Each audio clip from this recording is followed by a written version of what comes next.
So I'm just finishing really like my first workout that I've done in a while.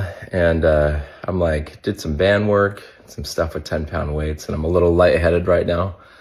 And my initial thought was just like, oh man, oof, I'm lightheaded after this one. And you kind of get this like, ooh, I'm out of shape, or thinking about how I used to be. It's like when I played college basketball, I was like 180 pounds.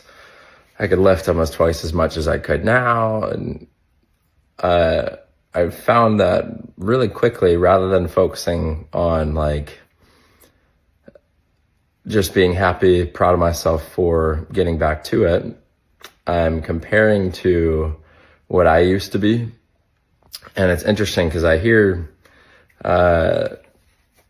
you hear like comparison is the thief of joy, which I think it can be in a lot of ways. And you also hear this notion of like competing with yourself, which I think is a good thing. But if you are competing with a past self from a different era, at that point I was early 20s.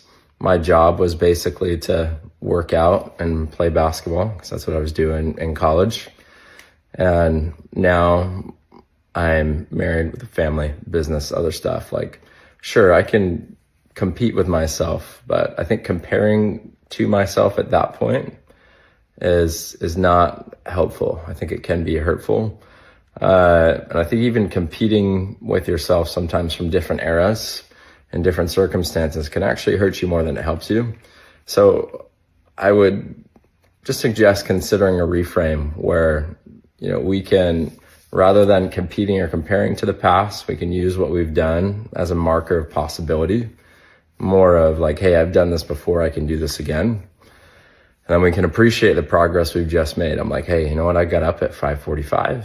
I worked out. I'm a little lightheaded. I just made progress. This is a good thing on a path to potentially what I can be, 180 good shape, with some work and effort. And so let's appreciate where we're at, be aware of our capacity and our ability and use that as a positive marker rather than comparison or competition with who we are now, which may be totally different person, circumstance, dynamic than it was then.